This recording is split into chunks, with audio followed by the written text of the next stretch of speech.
Hello. Hey Joel, how's it going? Good. How are you?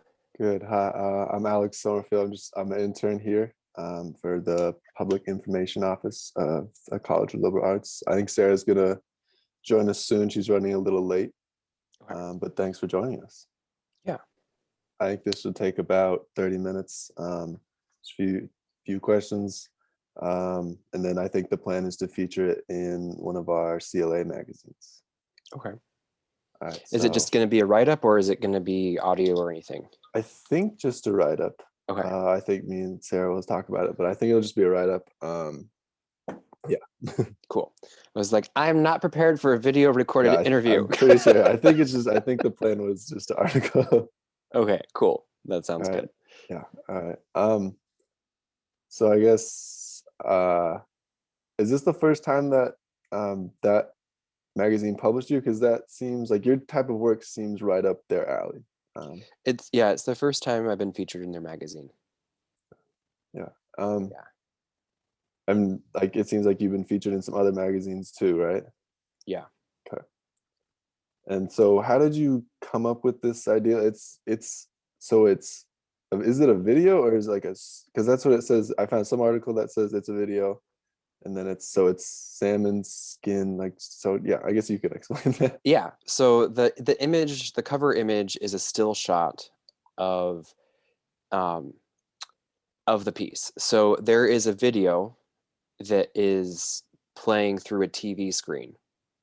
And then over the screen, there is a fish skin, like essentially like drawstring bag is the easiest way to describe it. It's just a wide, it's like a rectangle that can go around a TV and then cinch so that it encases the TV completely. And Mhm. then the video plays through the fish skin, and it's a picture of what you'd see looking at the image filtered through fish skin. Okay. Did you were you a part of the like catching the fish and skinning the fish and all Yeah, that too? That so that was all your that you gathered all the materials that were part of it. yeah. Oh, okay. Where So had it it's the video that's part of the kind of like the concept of the piece. So the video, which you obviously can't hear or see in the magazine, it's about a 4.5 minute long video. But it's my family. There's an audio track for it, and it's my family at fish camp. So we're like pulling in the net, we're cutting fish. There's a vacuum sealer going. There's kids talking. There's people asking for knives. Like all the stuff is like hoses spraying. So that's one line of the soundtrack. There's me researching at the Harvard Peabody Museum.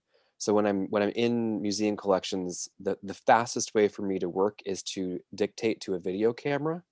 So I have the video camera with uh, on a tripod, and I'll hold the object, and I'll talk and like point to my finger or like measure, and I'll be saying what I'm looking at, but also having the video, so I can go back through my notes, and it's the audio video note together versus like taking a still shot and then writing a note about it. I still do that, but if you're looking at like a couple hundred objects in a week, it's like trying to get really fast to go through to see patterns. So it's me dictating to myself on a video camera. So that's another track. So that's like 110, 120-year-old fishkin objects that I'm talking about. And then there's the soundtrack of me scraping the fishkins that like the ones that I use for the screen itself. Mhm. And there's the sound of scraping and sewing fishkin. So it's like the needle going through and pulling the thread through the material. And then there's a Denina song that's a super old song. So the idea behind it's this layering effect of the live, and there's kids. This is my niece and nephew when they were really little. So there's this like future generation live like current time frame, and then there's this like making of the material that you're looking at, and then this tradition, it's like 120, like it's older than 120 years. It's like this middle-aged object, and then you have this song that's like kind of a 1,000-year-old song. So it's just that whole like intergenerational piece, is the audio track. Mhm. The video is a video of my family at fish camp, um, that corresponds to that audio track. And then I made a like a 10-foot by 30-foot fabric screen, and like a shadow puppet essentially. Um, and I projected that video onto it. And so there's a screen in the middle, there's a projector going this way. I'm dancing on this side of the screen so that my shadow is being captured on Okay. the screen. Yeah. And then I have a video camera set up over here, and it's shooting. I was in a large dance studio. It's shooting this 10 by 30 foot frame, and I'm dancing through it. I recorded that, and I did a clothing change, and then reprojected that and danced again. Recorded it as the second dancer, and then the third time changed again, and then that's the third. So that's like the figure of it's in there. I think that image might have two or three that you can kind of make out. They're all me. It's just me wearing different clothing. Is how that image comes together and matches kind of the audio idea of layering of like past, present, future. Is the video piece trying to Mhm. describe that with, and then that's a still shot that Mhm. obviously is the cover. Can you take me through how you talked about sewing the fish? Can you take me through that process? Yeah. So step one is the fish have to come to you and you need to catch them. Mhm. Step two is skinning them. And then step three is scraping the skins to get all the meat and the fat off of it. And then I wash them.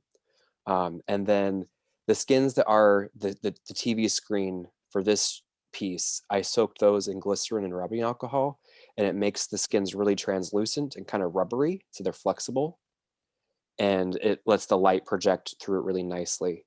I left the fins on these ones, and then the sewing piece, once it's cured in the glycerin rubbing alcohol, then I sew it, and I'm using it's a monofilament, so it's artificial sinew, so it's just super long pieces of waxed thread. And I have a skin sewn needle, so it's a triangle shaped needle, so it essentially acts like a knife edge, so it stabs and cuts, Mhm. which is different than like a fabric sewing needle, which is blunt and just pushes through the weave. Leather sewing needles cut through skin. Um, and I hand sewed them together. Um, and I did it for this sewing. I did a running stitch and cut it kind of loose, so there'd be like, if when it's pulled kind of tight, there's little gaps, so you get more light that kind of comes through the seams, which is different than like when I'm trying to sew waterproof boots. That's a no gap seam. This is like a an art seam where you can let the light through. Um, so that's the sewing process for what I did for this screen. How long did it take to make? You said 10 by 30. How long was that? That was the fabric frame.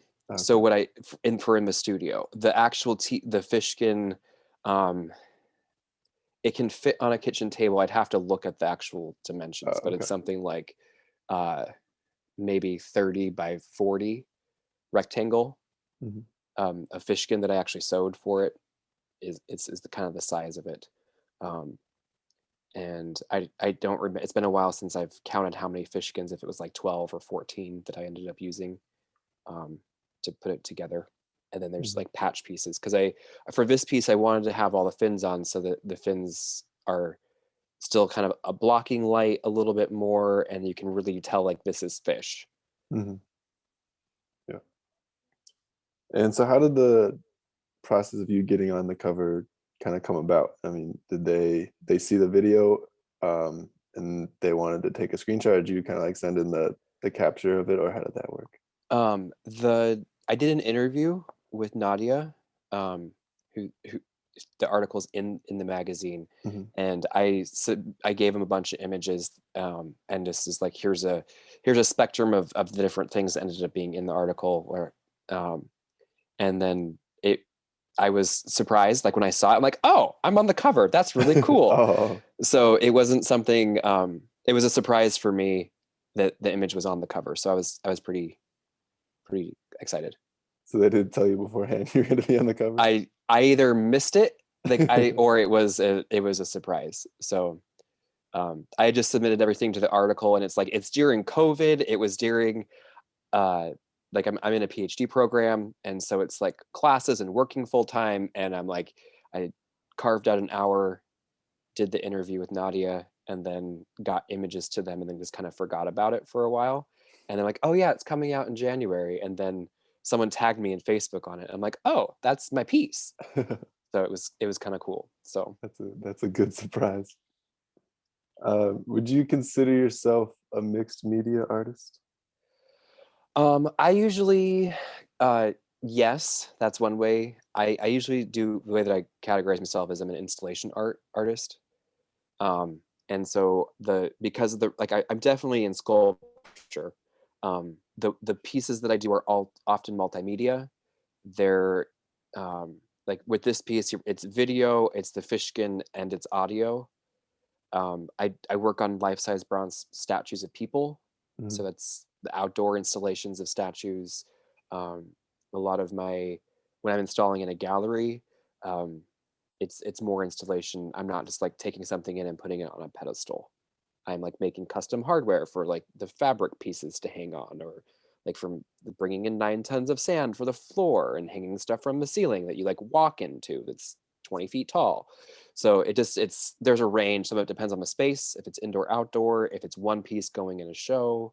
That's like that fishkin piece traveled as part of it. Decolonizing Alaska was the name of the show, and it traveled around the country Yeah. and throughout the state. So yeah, I talk about my work as an installation artist.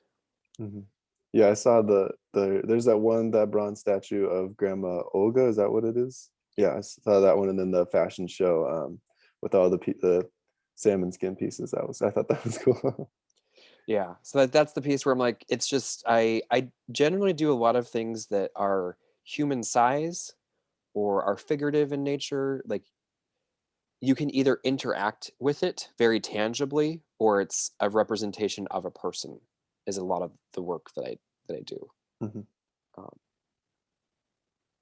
How were you able to, or maybe what was the inspiration to bring, these historical, like cultural Alaska practices and make it kind of bring that into art or bring it into like modern art? That's a good question. So I started working in fishkin when I was an undergrad at UAF, and there was a fishkin bowl by Fran Reed in the Museum of the North.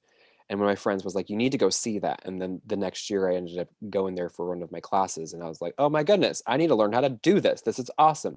Because I grew up like with fishing and skinning fish, and we would all like we would skin fish, and then we'd have the skins for the dog, and then we would jar up the salmon that we skinned, and we would also jar up dog food for the dog too. But that was so I grew up skinning fish.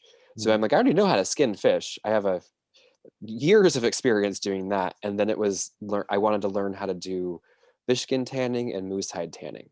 And so I did an undergraduate research grant through URSA at UAF mm, to work with an elder, and I did a lot of research. I went to the Rasmussen Library and I checked out like 17 leather tanning books and went through and read them. Um, and study the chemistry behind what I was trying to do, and then the traditional methods, and kind of uh, experimented and tried different stuff. And um, it's a material that I really really like to work with, and there's the cultural connection to salmon um, that I have a strong connection to, and um, my I got my BFA and MFA in sculpture, so it's just bringing that very traditional material into a contemporary time frame, like in a conceptual art kind of way, is something that I like to explore. mm. Do you remember the first time you put a piece together that had salmon or moose skin? And how did that go? Yeah, so it was very much it was a pair of fishkin boots, and I so you can cut salmon skin thin enough to sew with as thread. And that Mm, was part of what I'd read in one of the books. I'm like, interesting. And so I'm breaking needles, I'm trying to sew. And so I had put the first pair of boots together, and I got the part that covers your calf done. And then we I had some pieces of moose hide skin that I'd done with the same elder who I'd worked with. We got a roadkill, and I had tanned that. And so that was the first pair of boots that I made. They weren't necessarily based off of any traditional pattern. I was just like making boots. I'm taking the design of the fish, I'm putting it on my feet and my legs, and I'm kind of like seeing what it looks like walking around in them in the hallways of the art department. Um, and then that's kind of how I designed it. And that was the first thing that I made out of fish skin was boots. Mm. I'll go back to the cover really quick in the video. What are the red kind of I don't know if splotches is the right word, but Yeah. what So is that part of the fish or what is that? that's the cleaning table. So Okay. that's basically, it's like when you're cutting into the fish they're fresh, they're just like straight out of the ocean right there, and it's the blood that's going across the cutting board. And that's why it kind of like in the video it kind of looks like a sunset almost, where it starts out small, then it kind of bleeds, it's literally bleeding across a white cutting board. And then that's where it gets that kind of really stark shadow, is because I was closer to the screen, which creates a more definitive shadow. But that part of the video is the like cutting into the head, Hmm. and then Okay. the blood comes, Got is that shot. Mhm. Is there a place to find the video? Because I didn't stumble upon the video. I found a lot of other videos, but Um, I could share a link to you. The Pratt Museum in Homer owns the piece, oh, okay. and so the I have like, it's one of those things where I have rights to be able to like use the image of it for like promotional purposes, and like Hmm. the article, but the actual like video and it in its full is kind of like, that's an ownership Oh, okay. Okay. issue. Let's see. Um, I was reading some article and it says everyone has a fish story. What is your fish story? I guess. um yeah, that's a good question. um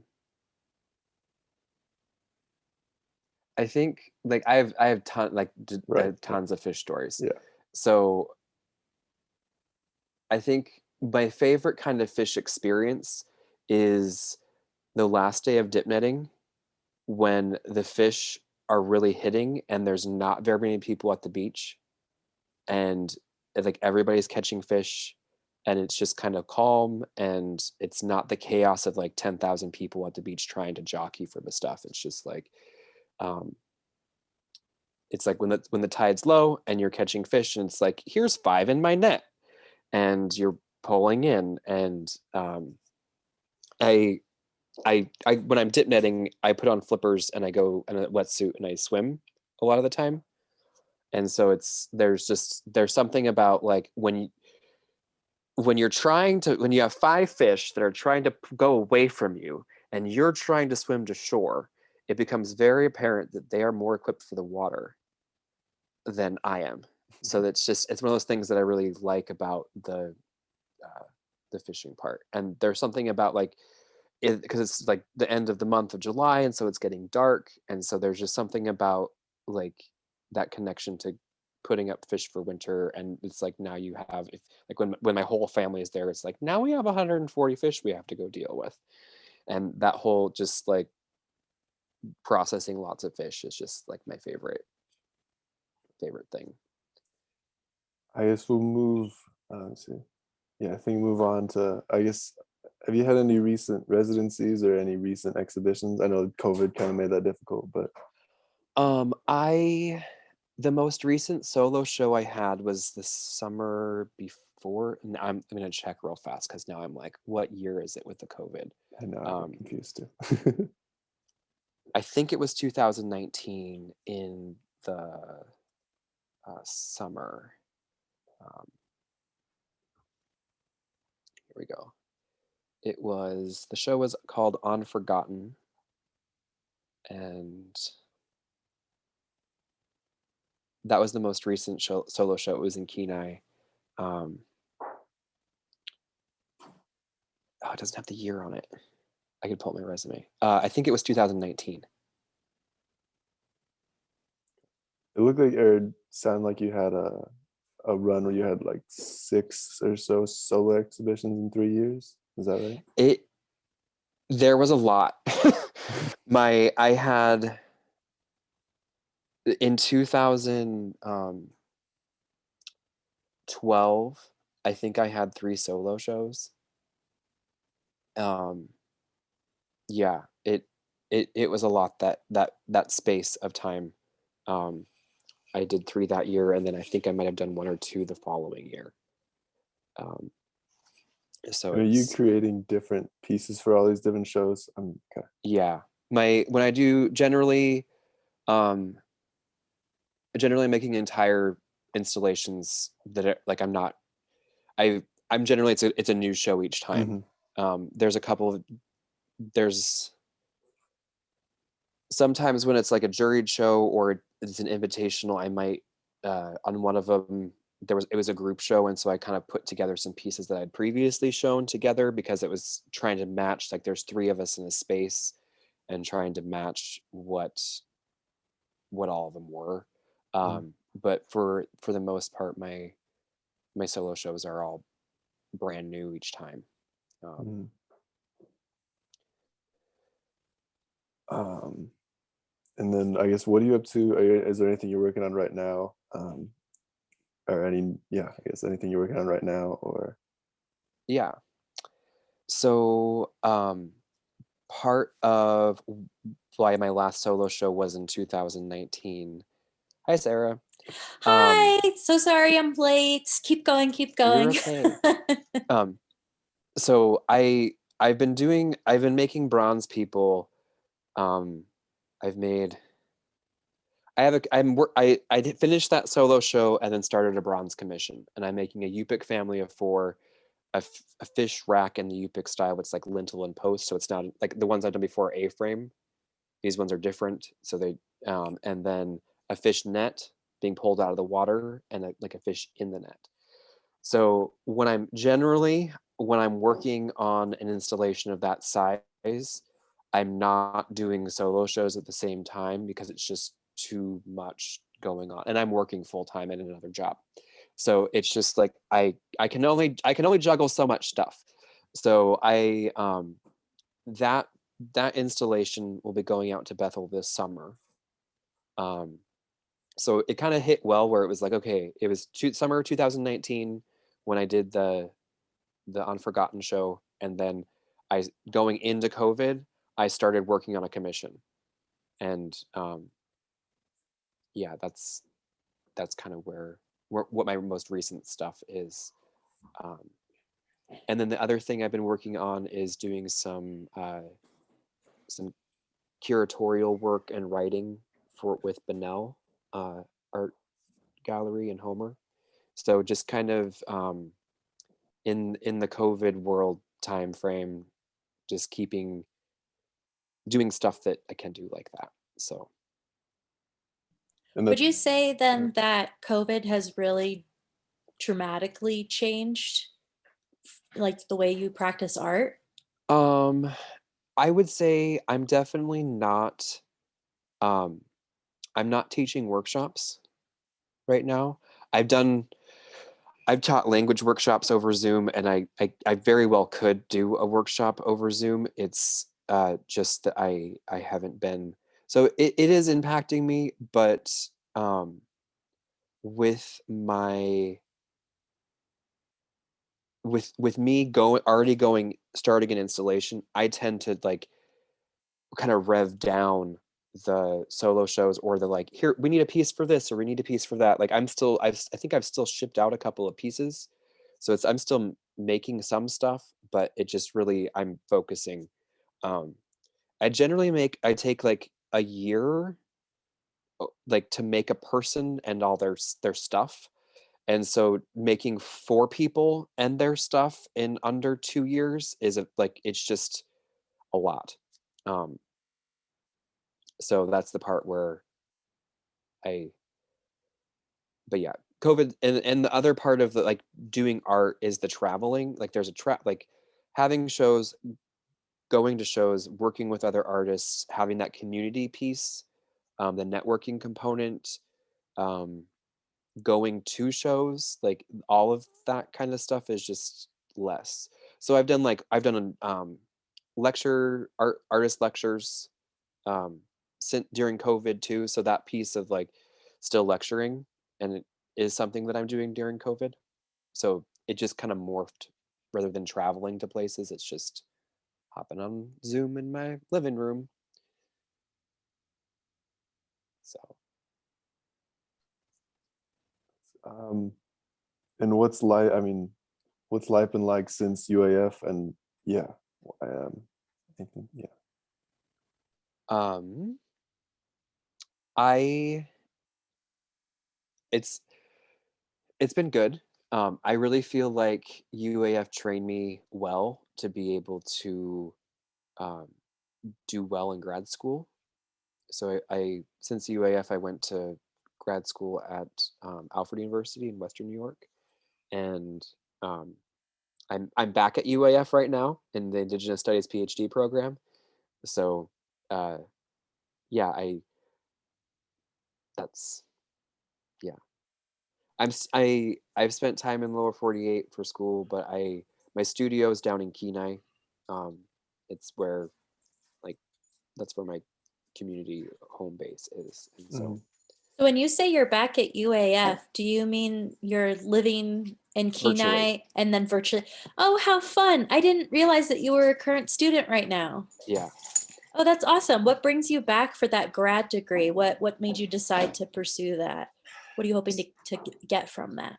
So I'm getting an Indigenous Studies PhD focusing on linguistics, and so I'm working with my tribe on Denina language, which is our language family, and the work that I was doing with my tribe, it's like we're working on a dictionary, we're with other linguists, we're working on grammar books with other linguists. Um, I'm working with elders daily. We're doing language revitalization. I'm needing to write up like editing and doing all of that. And I'm like, this initially we were having workshops where we'd have the linguists come down and show us the specific things that we needed to do as far as technical work. And then it's like, if I were taking classes, I would be able to, I'd be working with all these same academic people. I would have the structure, I'd have the access to like the known reading lists that are really helpful, the training to how to use the computer programs and the like that kind of stuff. And so it really dovetailed well with the work that I was doing. That I'm like, if I'm going to do all of this work, I might as well go through the PhD process. And it provides the structure too to be able. There is something about processing information, whether it's sculpting something, you're making something, you're having to do all a decision. You're like for me, installation art is about communicating. Um, is a similar way when you're learning language and you're reading all this stuff, writing helps you synthesize. And a PhD program, goodness knows, helps you write. Like so that's part of it is it felt like the prudent thing to do. And it just made a lot of sense. So Have you, and it go ahead. sorry, go ahead. That's okay. Go ahead. Have you found that while kind of working through all of this writing that it's actually helped you better explain sort of your work as far as your art and what you're doing, or are they kind of more separate from each other? No, they're connected. That's the piece where like linguistics is really about communication. And so the two degrees that I like the two terminating degrees that I'm going into or have done and about to finish in a year, hopefully. Um, it's really about communication. Then it's about understanding like when you're translating, you're having to take a concept that one human being has experienced and you're trying to convey that same experience to another person with different words. And so that's to me, it's a very similar piece where for a lot of time arts is taking a feeling and you're visualizing it without words into something so someone else can experience it. And then you write about that process. And for me, with doing the linguistics work where I'm writing about it, speaking it, I'm also using my art practice to help with that. So I'm either illustrating I'm working on a culturally relevant way for developing comprehension in Denina for like through literacy. And so looking around at the place where we live and using those images and like a spruce trees and the landscape, and I'm drawing that as a means to diagram sentences. So it's like I use the art as a medium for creating understanding and analysis in tandem with the linguistics. So they definitely feed each other. um, I think this was one of the pieces. It was a caribou piece called Bajach, um, that's in the catalog. But I took a spectrogram um, of the word for caribou, which is Bajach, and then I carved it or cut it into caribou fur. And so it's like language on the animal, kind of like it's caribou in caribou fur. I love that. That's awesome. So it definitely, like, there's a lot of visual when you're trying to communicate linguistics. There is a lot of visual, the way you present the data or the analysis becomes really important for people to understand it. So I could show you this is what the caribou skin looks like. Um, and then the spectrogram, just see if I can find the spectrogram real fast. So when I'm recording language, one of the things we do for analyzing, like, is that a vowel or is that a word division here? Or do I sound like that?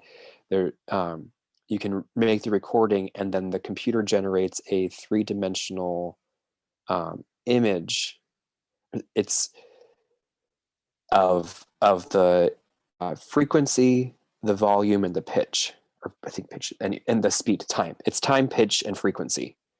So I got, or volume, sorry, pitch and frequency. Anyway, frequency, volume, and time are the three things that it's charting for you. So you can see, here we go. I'm gonna open it. Zoom's open and it's blocking the window that I need to click on. So I'm gonna stop sharing that one. So that's the caribou version. And then this is it's a spectrogram. That So is that's, so interesting. and you can see, like, this is the B here, like top and bottom. That's the letter, that's the sound B. And then the vowel is that section here is the and then you get the J is happening there. And that the vowel is this next, the next vowel is here, is the and then it fades. The rest of the way is that X sound. So that's how a spectrogram works. So that was the idea behind that piece. That show was titled Origins because it's like the idea of, like, where language coming from the land and from place. And so, yeah. That's brilliant. I've never really seen spectrograms before. That's just so incredible. What a really neat tool.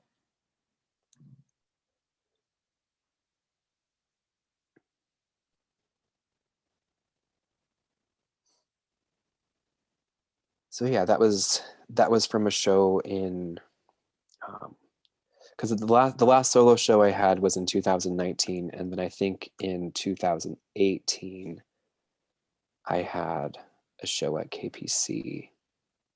Yeah, 2018. What do you have next, Alex? Um, what was so you were was Deka like your mentor when you were at UAF? He was on my committee. Um, and that was, we were working on, so I make fish skin faces that are, we were working on that kind of thing simultaneously. And so it was one of the things that's helpful about, like, taking classes from him. And he tried some stuff and, like, oh, okay, like, you've tried that, I'm gonna try it this way. And then I showed him what I was doing, and we kind of, like, it feeds the technical, it feeds back and forth. So yeah, he was on my committee. And then my advisor was Wendy Krosky in sculpture. And so it was a really awesome environment. The UAF Arts Center is pretty stinking amazing for just the amount of art that happens in that building in such a small footprint. It's an asset in some ways, having it all really close together. So I was able to take, like, the mold making skills that I was learning from Wendy, and some of the Alaska Native art stuff that I was learning with Deka, and put those together.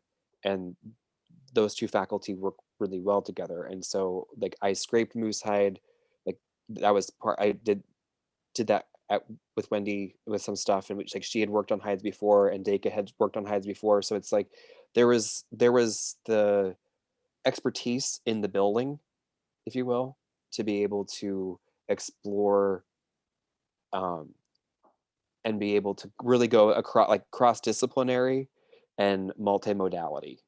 Because I was casting I would cast something in my sculpture class, and then I would take what I was doing in native arts and I would use that for like sewing the bronze together with fish skin. What a So it's beautiful way to meld all of that together. That's fantastic.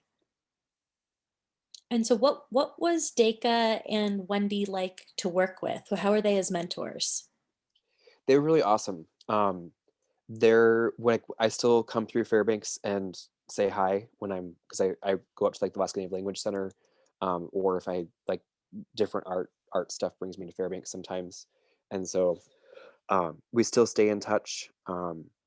And there there was a lot of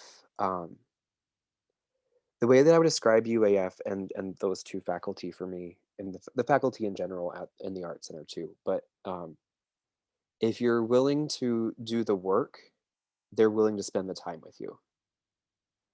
And so that was one of the things that I really appreciated about working with them. Um, and both of them had a really wide range of skill sets and encouraged me to explore materials. Um, so that was like that was where like I made a life-size bronze statue for my undergraduate thesis show, and that was the part where I asked Wendy one day. I'm like, so because we I've been taking classes and I'd made my first bust of a figurative to scale head, and I'm like, well, would I be able to make a statue of a person? And she's like, if you can find the money, we can do it. But like making, I mean, it's fairly expensive to make a life-size bronze statue. And so she's like, I can show you how to do it. We just have to find the money. And so I was able to get a separate research grant and was able to help fund that. And so it's like I would kind of fill up the whole studio and then work through the night and then clean up by morning, and they were very supportive of that. So that was really awesome. Do you have photos of that bronze statue by any chance? Or of that Yeah, process, just doing that work? I think we'd love to have those potentially to be able to share. And was your funding through URSA? one of them was I'd have to like I know for sure one of them was through ursa and one was a thesis completion grant, and one Cool. was an undergraduate research grant, which was the URSA one. So the Awesome. thesis completion grant, I think, paid for the statue, and the URSA one paid for the moose hides. Um, the moose hide fish skin research that I was talking with Alex about before. Yeah. The sky really is the limit when you have great mentors who support you and help you kind of guide through that funding process as soon as you be able to get that money and then sort of really explore materials that you're excited about. Yeah, and that's the piece where um, I I really feel like UAF offered that. And there were so many things that I was able to do. Like I was working in ceramics, doing outdoor wood kilns. I was working in the foundry. I was working in the Native Art Center. Um, and that's like where I went to school on the East Coast. That was one of the reasons why I was looking at Alfred is like I had access to all of this kind of stuff. And I wanted a place where I could do that. Like we did glass slumping, and that was one of the pieces where, um, for example, the collaboration between the sculpture and the Native Art Center is there was a guest artist who'd come up to the Native Art Center who worked in glass, and the sculpture kilns worked for slumping glass, and so they it was the collaboration between like really the plaster silica molding material and the kilns were in one studio, and so the two it allowed for the collaboration. I'm putting a chat. This is a video that UAF did on my thesis show. I think I put the correct one in um, back in 2012. It's like almost a decade ago. Who So was the this is that bronze? Oh, finished. sorry. Anyway, go ahead. Sorry. Who was the bronze statue of that you made It was a or modeled after? I took the photographs of my grandpa, and my uncles and myself, and melded them together. So it's kind of like an intergenerational family portrait. So it's not meant to be like this is one person. It's more of this is a Denina male. Um, is what I did like for the face. And that's kind of what you did for the video, right? Like you had 3 different kind of generations, right? Yeah. So that's one of the things, like especially when I'm doing like Olga is specific that it needed to look like Olga. Mm-hmm. For the statues that I've done down in Kenai, and the ones I'm doing in Bethel, they're not supposed to be like one specific person. It's meant to be like the ones in Kenai, like this is a Denina family. And so I did the same thing for the female. I took a bunch of pictures of the women in my Denina family from multi generations and kind of molded them together. And then the same thing for these Yupik statues, where it's like when you're representing a region that's huge, you people, if you just like take someone from one spot, you can really tell that it's like, oh well, I don't that's like you want to be more approachable. And so it's like just kind of melding so that anyone coming up like, oh yeah, I have a chin like that, or my forehead's like that, or like, oh, I have an eyebrow, or my nose does that same thing. And I just like, or it's like, oh, my ears are huge like those ears are, or tiny, or like whatever it is. There's a piece that a lot more people can approach versus like this is somebody.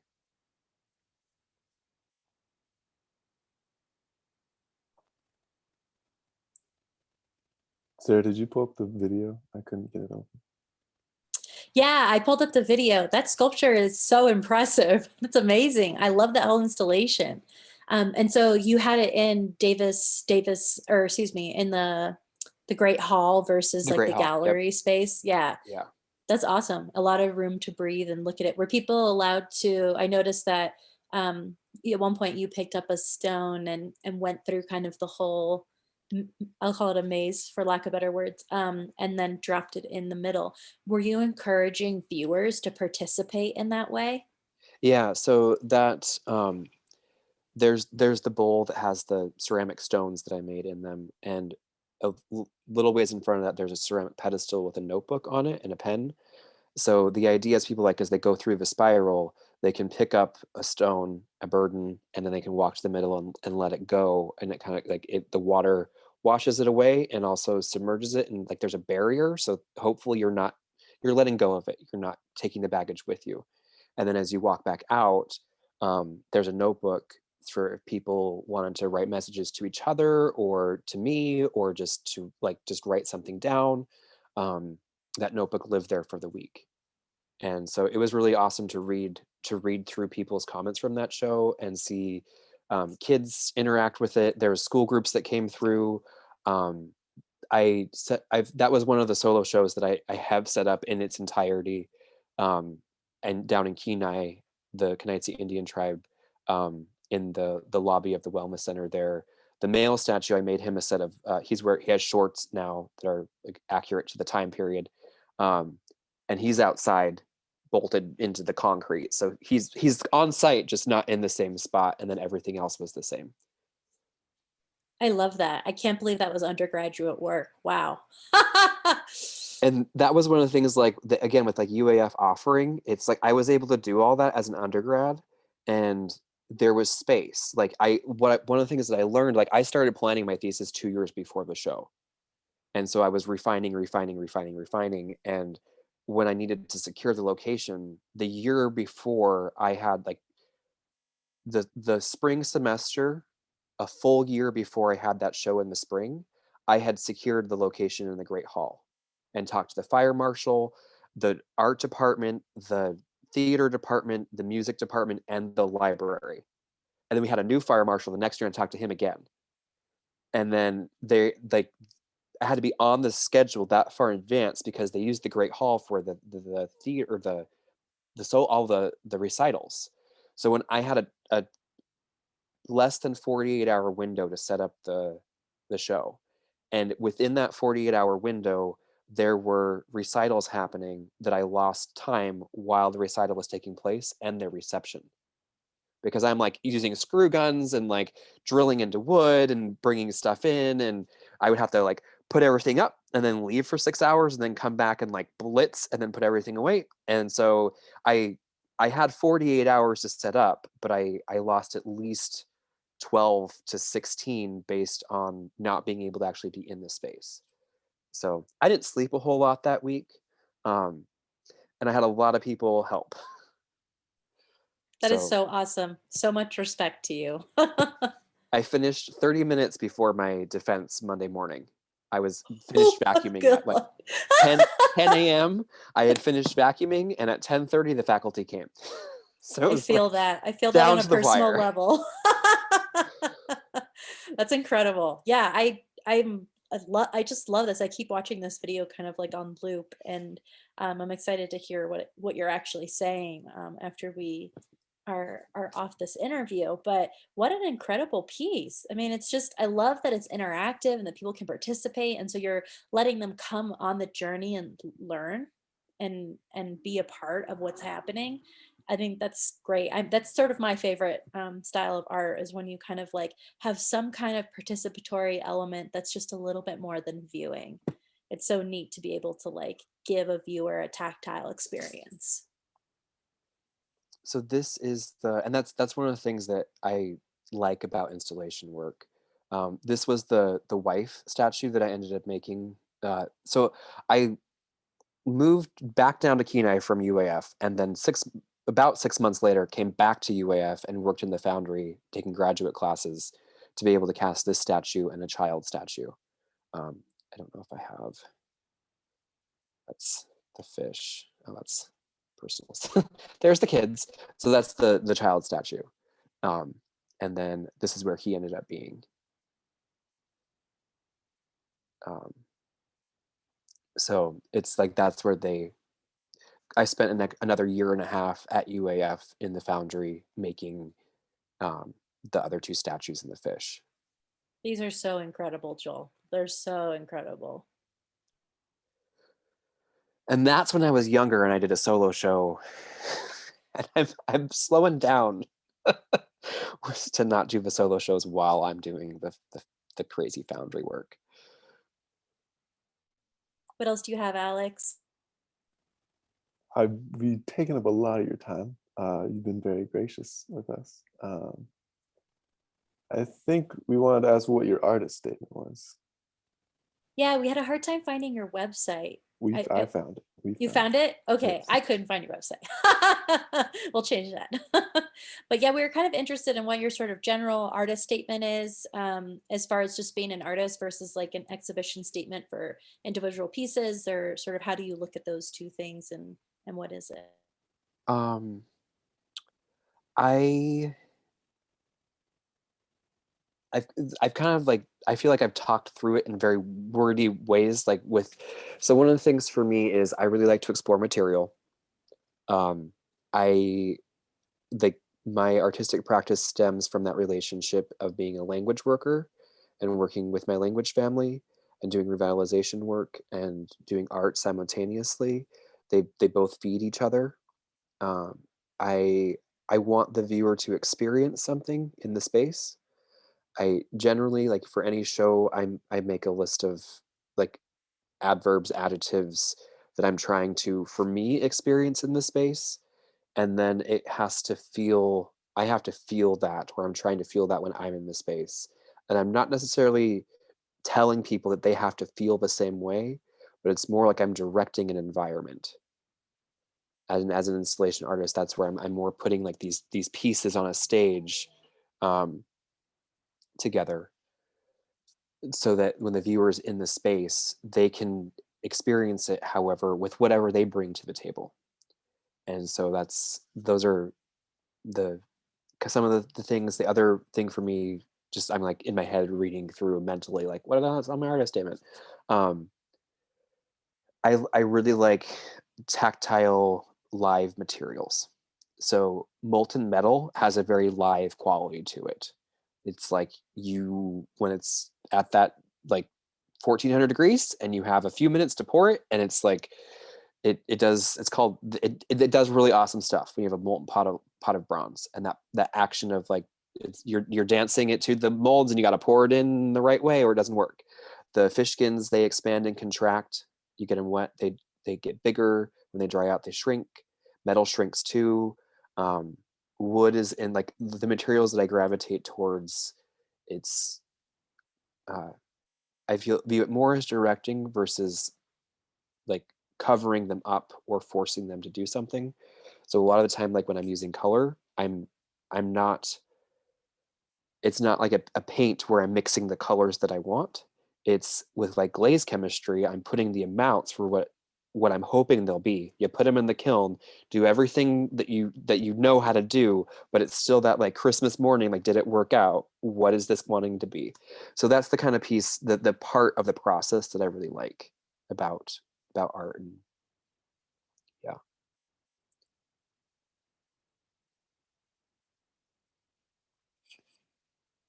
Oh, Did you have you're anything else, Sarah? Did we ask you if you had a current headshot we might be able to Oh use yeah, along like, with yeah. the? Any photos or headshots? Yeah, we love photos. I'd love to. We're going to be writing this up in an article, and with your permission, I would love to be able to publish it in Clarity Magazine, which is the annual magazine we have for the College of Liberal Arts, if that's okay. Yeah, if you can shoot me an email reminder asking for a headshot, and if you just want some, I don't mind just sending you a bunch of images of artwork. You can just pick whatever you want if that That would be works. awesome. Okay. Yeah. And then, because I'd love to tease to the article before we publish it on social media like Instagram, maybe show some of your work or share, we'll obviously share the video that you just linked us and a couple things like that. I think there's a couple videos of you online that will be really great to share. But yeah, that would be great. We'll definitely follow up with a follow-up email. Okay. Thank you so much for your time, Joel. This is so awesome. I'm so like jazzed about like actually getting to meet you and hearing from you from the mouth of the horse all these different things that you've done and your experience in the art program. I'm also an art student at UAF, and so it's fun to always sort of like especially when we all kind of know the same people and everyone in the art department has like been there forever, and it's fun to be able to like hear someone else's experience and have it feel so similar to your own. um, but anyway, thank you so much for your time, and we'll be working on this article, and we'll definitely send you the final draft before we go and publish it. So that way you have an opportunity to just like look at everything, make sure that you're happy with, quotes and how you're being represented and all that good stuff. Because we want to make Awesome. sure that you're excited about it and not like, oh man, have to rethink those interviews again. Yeah. So we'll definitely keep in touch. It will probably take us a couple weeks to get to that final draft point. Okay. But Sounds perfect. Do good. you have anything else that you'd like to add, or do you think any questions we might have missed that you think are really pertinent to telling your story? No, I think one of the questions that I appreciated was that like the quality of education that I got from UAF in the arts was really top notch, and the amount of time that faculty spent working with me to help me be successful was amazing. And that's like Wendy was my chair of my committee, and it she spent a lot of time showing me and teaching me how to do something of this scale. Like it definitely, when I'm that's one of the things that also like an artist statement piece. I'm interested in community. It's one of the things, like language work happens in a community. When I'm working on things of this scale, I can't do everything myself. So that show for my undergrad, I had people like, oh, we want to help you with your show, we want to help you with your show, and I like I wrote their names down and said, in April I'm going to come back, and I'm going to, so I had a schedule that I sent out to people, and I Facebooked and emailed them and said like, hey, if you want to help me with my thesis show, this is the week, this is what I'm doing. So I had like 45 people help me with that show, whether it That's was tanning moose amazing. hides or like helping wire wheel steel or screw wood together, or um, and that was the network of like, there was just a lot of people that helped. And like, yeah, so it's there, the faculty bent over backwards to help.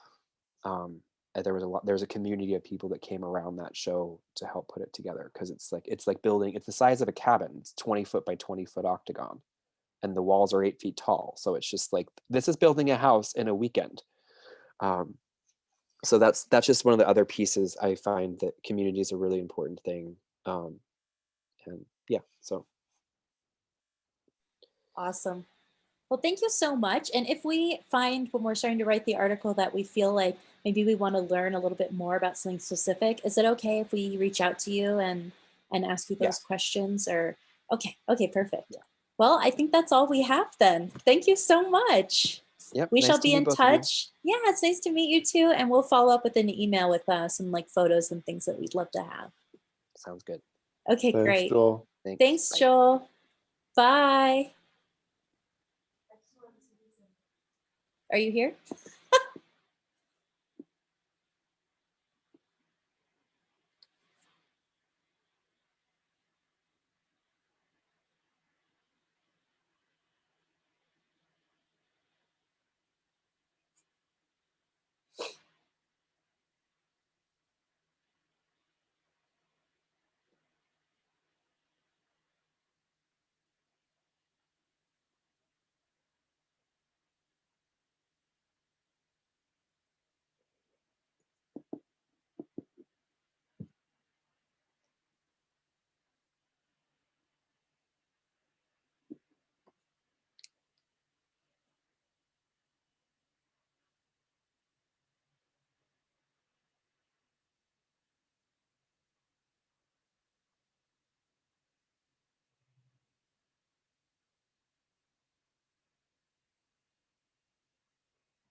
Oh, I did it.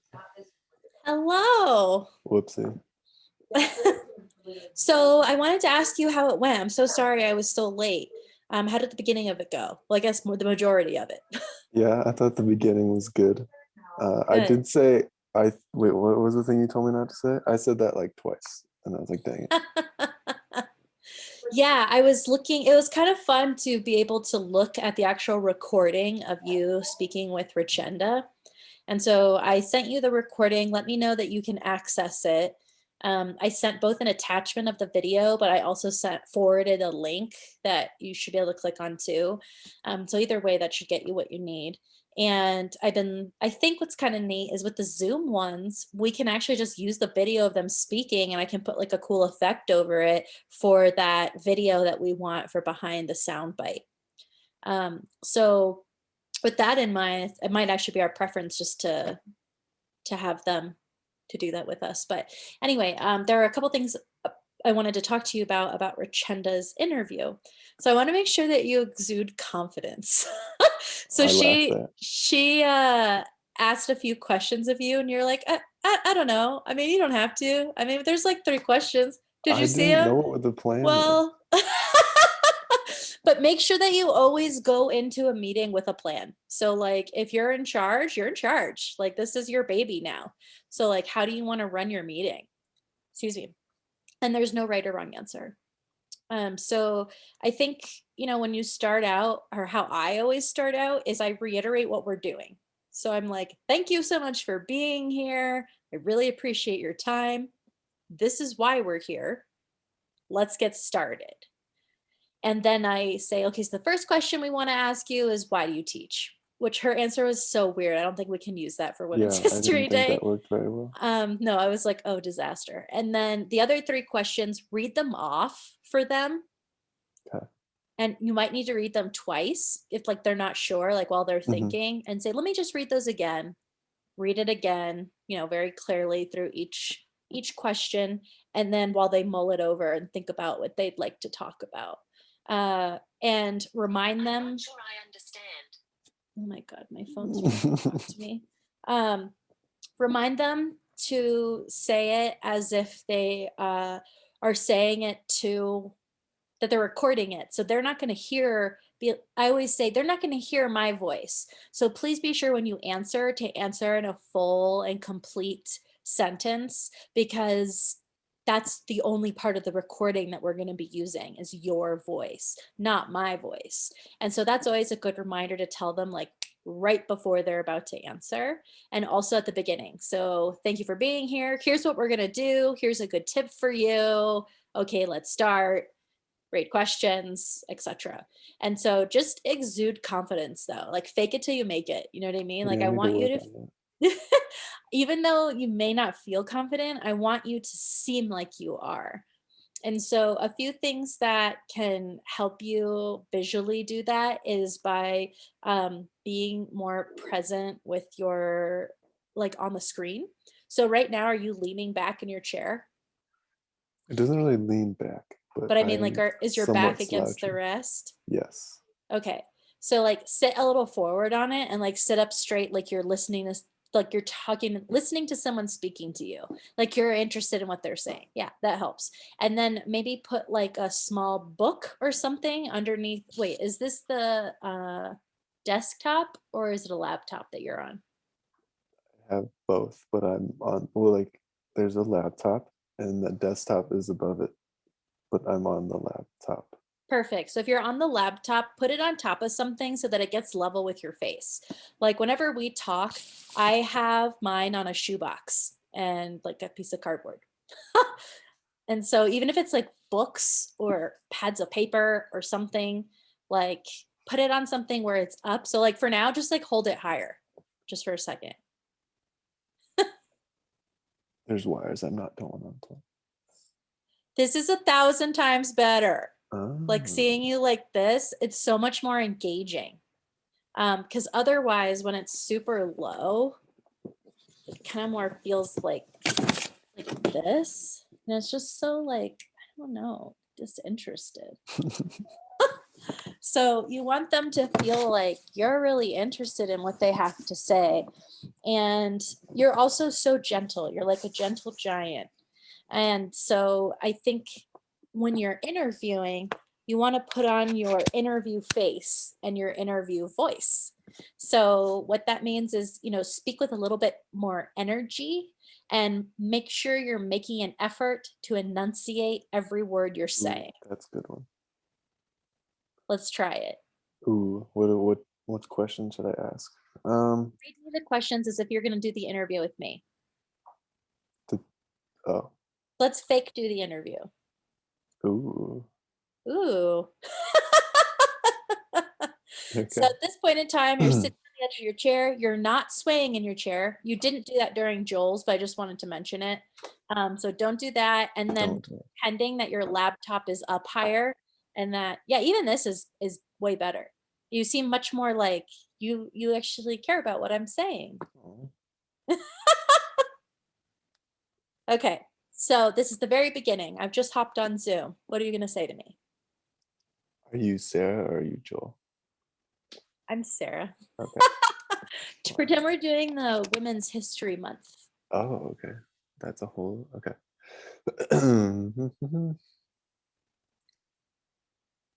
Hi, Sarah. Thank you for joining us today. Yeah, no problem. So today we're just gonna go through some questions, and this is for the Women's History Month, which is in March, which is why we're doing it in March. So I'll read the questions to you. The part that's going to be posted is just going to be you talking. So if you could talk like that, like reiterate the question, that'd be great, and that'd be really helpful. The first question we have for you is, why do you choose to teach? And Here's then my you'd answer. answer. That's a Okay, really great answer, Sarah. Thank you so much. thanks. And then for the second part of this, we have 3 questions. I can read them off to you. Always just say, I'm gonna read them off to you. Okay. I am going to read them to you. Here are the 3 questions. Yes. Because otherwise, sometimes, like if you say, I could, if you want me to, then people feel like, oh, should I already have Oh, memorized them oh, or something? And so you then don't they want them to feel feel shameful. stupid. Yeah. Okay. I will read the questions off to you. And So you the just first need to one, pick one. yes, that's right. Okay. I will read the questions off to you. You just have to pick one. So the first one is tell me about your current research and Don't driving sway. motivators. Don't sway. Oh, wow, you're right. It's like a comforting I thing. felt that. Yeah. So some people do one of two things. They actually get a separate chair when they're training themselves that can't move. So if you just drag one out of like Ellen's office or something, and then it's like your interview chair, and you're like, okay, I'm in my interview chair now. I can't move around. I can't like swivel. That will be really helpful. Okay, so Bert, keep reading the questions and try to enunciate a little more. So that way you're speaking a tad bit slower, but still in high energy where we can understand every word you're saying.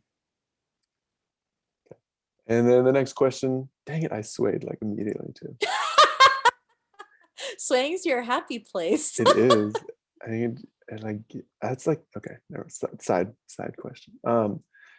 What is the greatest accomplishment and why is it important to you? And then the third question is tell me about your service work and how it has positively impacted the community. Again, you have to pick one. Say the last question again and have a little more space between each word and enunciate each word just a little more prominently. Okay. Let's do it to the extreme. To the extreme, and then let's lower it down. Okay, I didn't want to. Okay.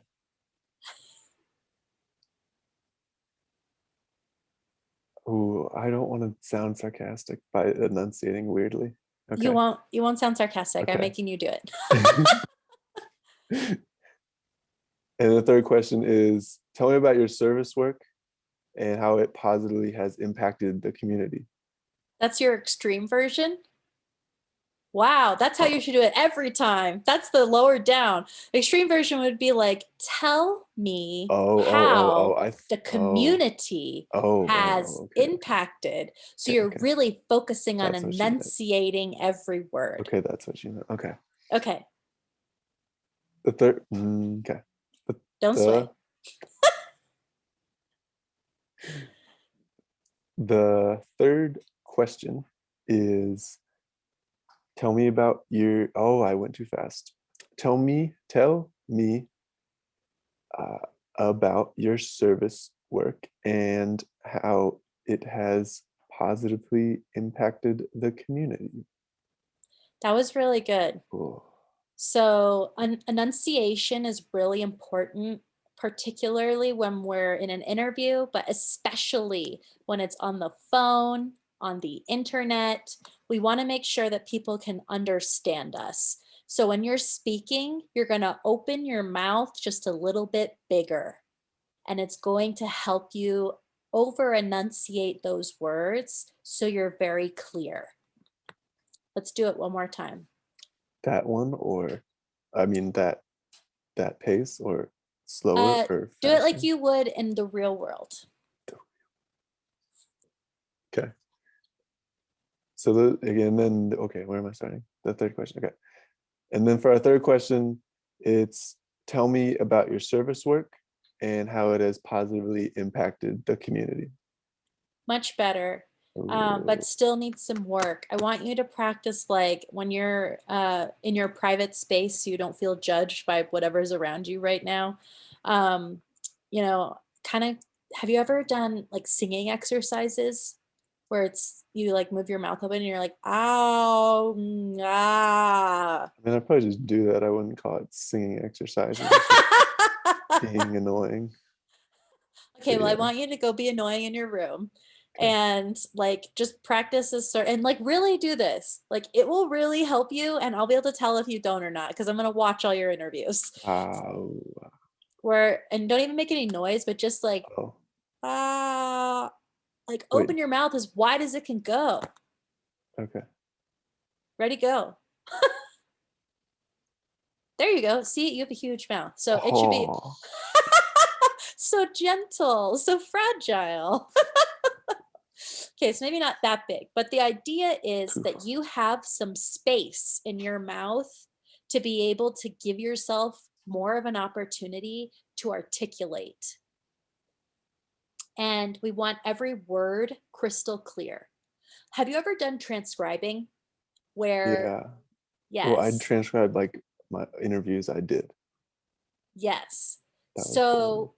Do you ever secretly hate yourself when you don't really know what you said? Or when someone else doesn't and you're like, "What'd they say?" And, like, in Oh person, yeah, like there's like you a understand. word and you're Yeah, like, and in oh person, you yeah. understood them just fine. But for the recording, it's like they call it a throwaway word where they're like, "And yeah." And in Hmm. person, that, like, makes sense when you do that in conversation. But in interview, you're like, "What'd they say?" And you roll it back, and then you roll it back again, and then you make it way louder, and then you roll it back again like 20 times, and you're like, "This is so annoying." And then you find out it was like, "But yeah," and you didn't need that. And so you want to think about that because for a lot of the stuff we're going to be doing, I'm going to be putting these videos into YouTube, but having them unlisted. And then it will automatically create the subtitles for us, which means I don't have to Oh, transcribe. Oh, yeah, baby. I'm going to show you all the tricks. why didn't you tell me that like a year ago? I needed that. See, this was worth the whole internship It right here. honestly was. I'm not joking. I will teach you how to do that next week, actually. And so we're going to be putting them all into YouTube, and we are going to be having them auto generate those subtitles. And I'm going to have them as unlisted because I don't actually want people to like see these Yeah. interviews. But then I don't have to transcribe, and I can just have the words there and then listen to it and just make sure grammar is in the right place because they put no grammar into it, which is annoying. It just does words. So that will be what we're doing with these videos. And the more clearly you speak, the more likely the person you're speaking to will also speak clearly. Kind of like if someone is talking really quietly to you, you usually respond to them a little more quietly, or at least those of us who sort of really read into social cues do. And, and vice versa. If someone's like pumped and jazzed, you feel way more comfortable being also pumped and jazzed. Hmm. Um, I know your celebration for your point is Staring at yes. people. But for interviewing, and particularly as you move forward in the career, you're going to be judged heavily on the way that you can present. And whether it's on radio or podcast or television, you need to make sure that there's a happy presence about you. Like people want to hear from you because as a TV personality, they don't know anything about you except for what you say, what you look like, and how you say it for 10 seconds that you say it. So you want to make sure that there's an energy that you have about you. I don't know if it's too subtle or not, but I don't know if you noticed that there was a change in energy when I came into the room with Joel in his interview in comparison to how we speak a lot normally for a lecture. Like, I'm excited. I want to be there. I'm going to engage with him. I try to be an active listener. So I'm like nodding as he's speaking, but trying not to speak to interrupt him. I did that a couple times. It was very naughty. Don't do that. Wait till he's completely done and then make your comment. But we both muted our microphones, A plus. So all of those things are really important. But you kind of have to like sell your personality and remember that your listening face can't be a resting bitch face. So you have to be like, oh, and sometimes I'll like say those things when I'm on mute because it makes the thing that I'm doing look more authentic and genuine instead of just being like that's weird. It's weird. And we don't really do it in person. We just do it on the internet. So it just makes us look weird. So don't be weird. Be really friendly and kind of use it as, put on your secret little interview face for this. And then when you're done, you can take it off and um, be very quiet again. But while you have your interview face on, like put it on, get it all up there, and then you're like smiling and you're happy and you're like 3 volume pumps louder and you're not speaking faster. You're just enunciating and articulating the words that you are saying. And think about what you're going to say before you say it. So that way you don't say, I mean, I guess, or I don't know. and stuff Kind like of. that. They're all super unnecessary things to say. And if it's possible to not say which it definitely is, you have to learn to try and break yourself of that habit. So when I'm really focusing on speaking to someone, I'm taking the time in my head to figure out what I want to say before I say it. So that way I'm not lost in my train of thoughts and going, and then getting back there. If you're 100% present, it's very unlikely you'll say unless it's a very, very, very bad habit. And then still one that you need to break. So I want you to kind of think about those things as we move forward. We're considering doing this really cool project with Rob, maybe, and it will involve radio announcing essentially. And so I need you to practice your radio announcer Oh, Rob voice. used to yell at me all the time about that. Yeah. What was his feedback? I mean, just kind of the same thing. Speak like, practice it. Speak like the craziest thing has ever happened. It's just happened, and you need to relay that to people. Yes. Yeah. Yeah. So are you practicing? I guess Not not really. really. Um, Okay. it's a So different scenario. what I would what I would highly recommend to you is to get in your head down pat how you want this women's history interview to go. Like you're in charge, this is your project, and make sure you go into a little more detail about why we're doing this. So, this is for CLA's Women's History Month project. We're so excited to feature CLA family and show all of the amazing accomplishments that so many of our folks have done, except say it better. um, so we want to make sure that we're explaining like why we're doing this, and then you begin, because you want to have a little bit of at least 5 sentences that you say before you're like, let's start. Because people's brains just don't turn on that fast, Mm-hmm.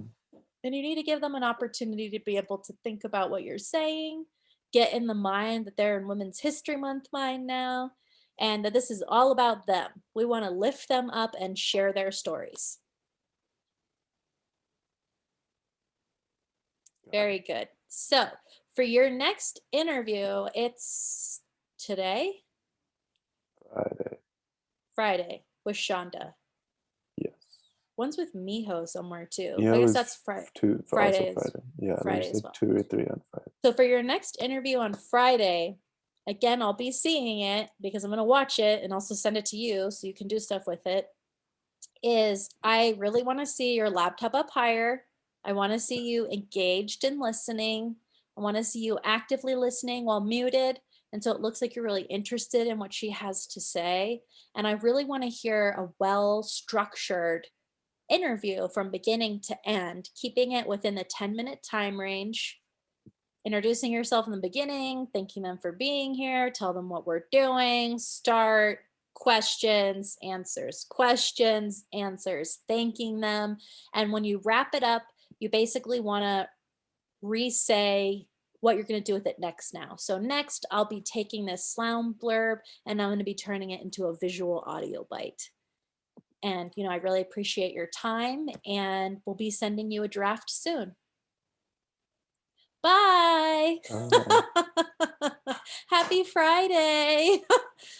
And so that I want to see that you have a well-structured thing, because you have 2 interviews that day. So you have one with Shonda and then one with Miho. And so you have an opportunity to do the same thing twice in a day. And so I'm going to be watching both those videos to see what did he learn from the first one that he did better in the second one. Yes, I want to see improvement. Not that you want to make the first one bad, but the first one should be excellent. Purposely and the second tank the first one. Is what you're saying. the second one should be professional. So I'm looking for excellent and then professional. So that's where we're going. So not like D and then C, but like F A and then A A. plus. Okay. So Got keep you. that in mind. So I just wanted to briefly go over that with you and just have it to be something that you're thinking about. Because if you're not making a conscious effort to do it, it's not going to happen naturally.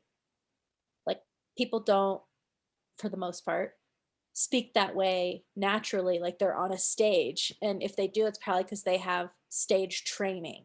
But without having those experiences or those trainings, like unless you make a conscious effort to do these things, they're never going to happen. So just keep that in mind that you have to be present and make a conscious effort to make these things happen. Got it.